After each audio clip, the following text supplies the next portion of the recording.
O sino ang author ng 10 million na yan? Sige, kayo, kung pera ang hanap ninyo, hanapin ninyo sino ang punuan nitong 10 million ito, gawin namin 20 million, dalhin ninyo dito, sino ang author ng 10 million na yan? Pa, Mr. President, reminder ko sa iyo. I remember nung ikaw ay senador pa, kung ano pa yung position mo, you came to visit the prayer mountain. Hindi ko yan makakalimutan. Sinabi mo kay Pastor, Pastor, maganda ang lugar na ito. Anong ginawa mo? Pwede palang gawin ganito, Pastor, na ang Pilipinas. Anong sagot sa iyo ni Pastor? Makinig ka muli. I want to remind you of this. Oh, anong sabi ni Pastor sa iyo? Bong, dito kasi zero corruption. Oh, lahat ng blessing ng yan, ikaw yan.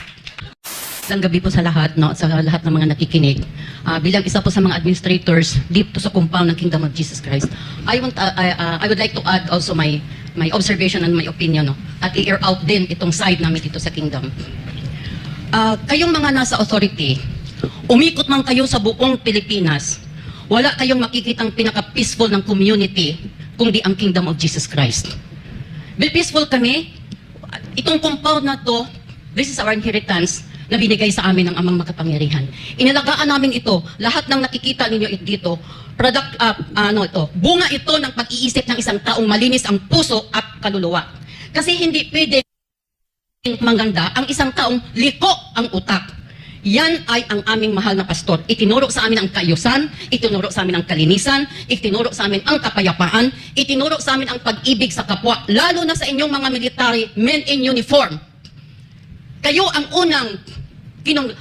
unang grupong itinanim ni Pastor sa puso namin ang pagmamahal sa inyo. Dahil sabi ng aming pastor noon, kayo ang nag-lay down ng life ninyo para sa ating Pilipinas sa kapayapaan. But what you're doing now is kabaliktaran.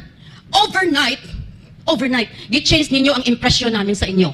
You are no longer a protector of law and order, but you are now the one breaking law and order. Mantakin mo, simbahan ito. Mapayapa kami namumuhay. Nakikita niyo ang sa loob nito, noon bukas kayo dito. Oh, ano nakikita niyo? Kaayusan. Resulta yan ng disiplina namin dito sa loob ng kingdom na itunuro sa amin ng aming mahal na pastor.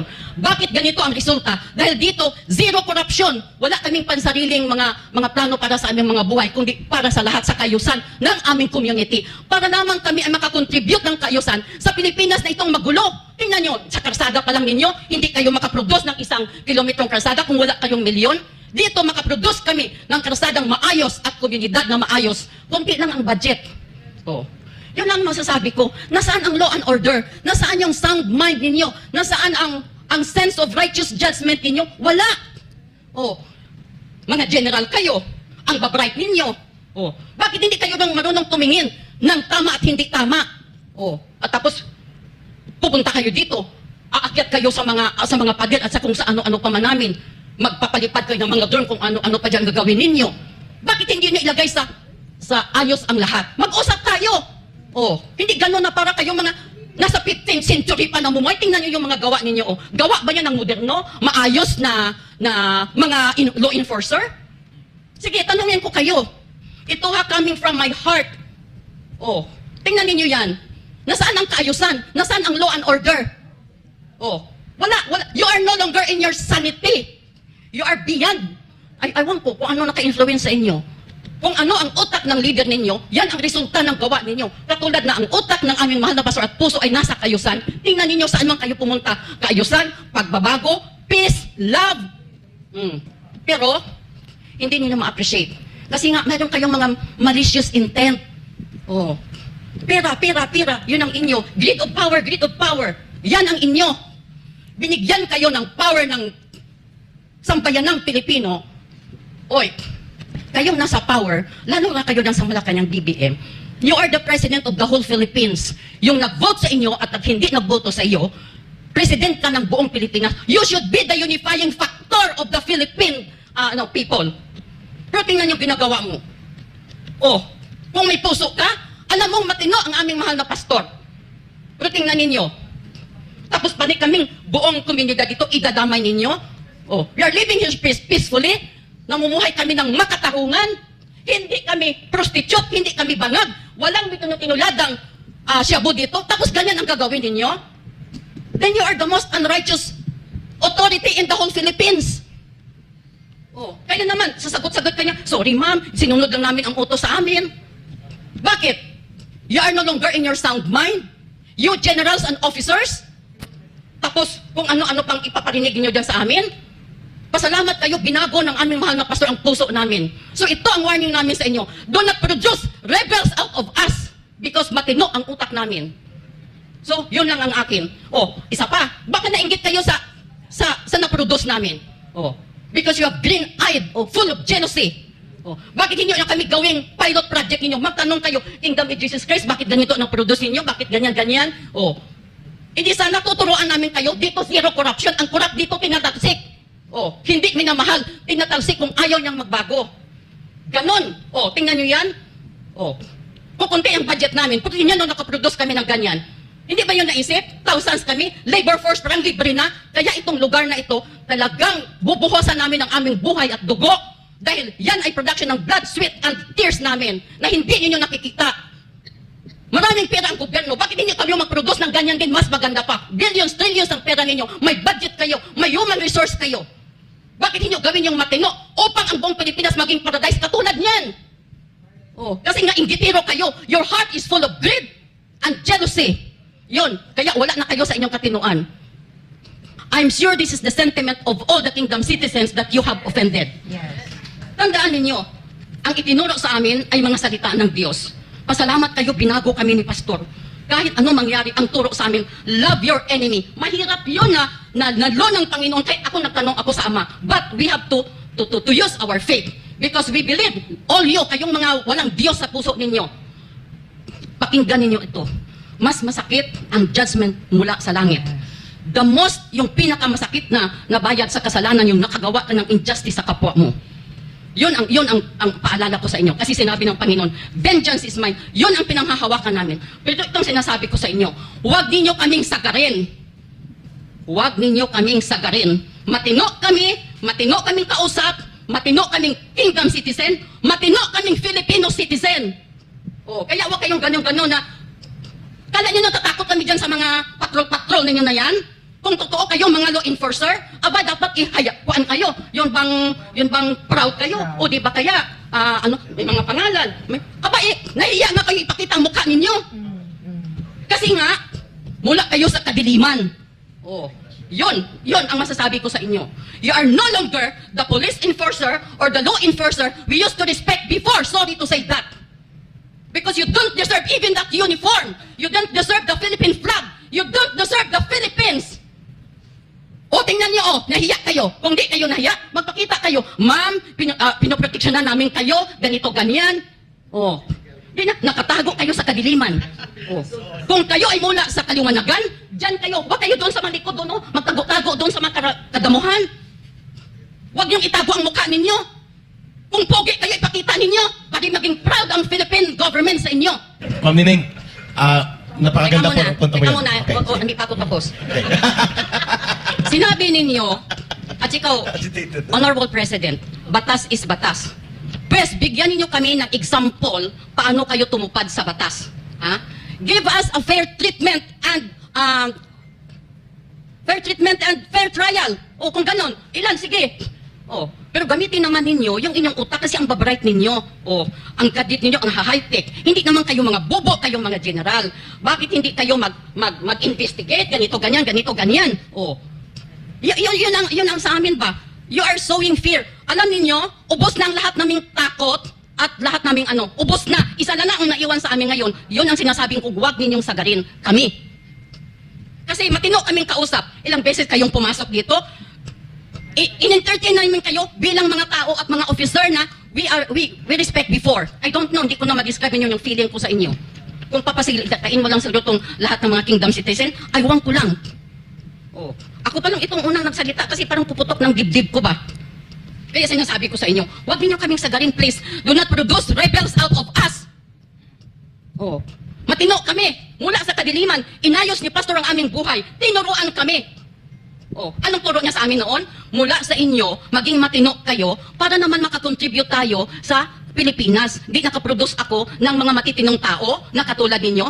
But, tingnan ninyo, dinimonize ninyo ang aming mahal na pastor. Kami ang production ni pastor. Hindi niyo ba nakikita? Hindi nyo nakikita ang kahit lahasa ang lugar na puntahan namin, ang kadiliman magliliwanag. Oh, ang mabaho, babango.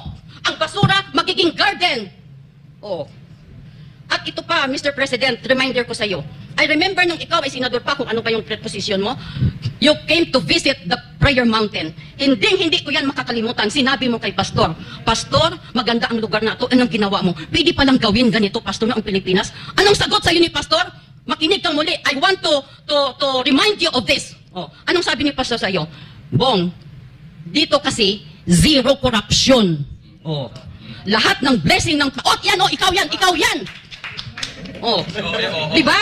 Yung lahat, yung tinatapakan mo dyan, production yan ng matinong utak at puso ng isang tao. Alam mo ba, yung inaapakan mo dyan, dugo at pawis namin, kami ang naabutan ng madaling araw, babae at lalaki, si Pastor ang nangunguna sa amin, kami ang nag-aayos ng mga bricks, ng mga simento, ng mga garden, ng lahat. Walang hiring, walang gasto. Yan ang tinatawag na bayanihan. Just imagine kung ma-unite mo ang Pilipinas, anong mangyayari sa Pilipinas? And remember, you are the president of those who voted for you and those who did not vote for you. You should be the unifying factor of the Philippine people. Hindi na dinidivide mo. Tingnan mo, ang gwapong pa naman sana dyan noon. Wala akong pakialam sa tenga. Parang hindi man gwapo. May pakialam siguro ako sa hair. Ang bubuyog nga, tahimik na namumuhay doon sa kanyang bahay. Subukan mong bulabugin. Maliliit yun, ha? Oh. Kayo, tahimik kami dito. Tapos, anong ginagawa namin dito sa loob daw? Ganito, ganyan. Pakialam ninyo. Hindi naman kami nag-target shooting dito kasi wala kaming barel. Oh. Wala pa kayo. Wala pa kaming barel. Pinasurrender ninyo lahat. Oh, in good faith, binigay namin sa inyo. Ngayon, alam na namin ang purpose ninyo. Oh. Alam ninyo, may baril kami at wala. Hindi kami takot mamatay. Kayo takot kayo mamatay. Bakit? Mayroon kayong pamilya, mayroon kayong anak, mayroon kayong asawa. Bakit takot kayo mamatay? Tingnan ninyo, oh. Oh, ang lalaki ninyong mga lalaki kayo, nakabulit bro, may bandolier ganito, ganyan, may basuka, may ano. Maididuwag kayo, alam ninyong walang baril dito sa loob. Oh. Interesado kayo sa bounty na 10 million. Oh, sino ang author ng 10 million na yan? Sige, kayo, kung pera ang hanap ninyo, hanapin ninyo sino ang punuan nitong 10 million ito, gawin namin 20 million, dalhin ninyo dito, sino ang author ng 10 million na yan?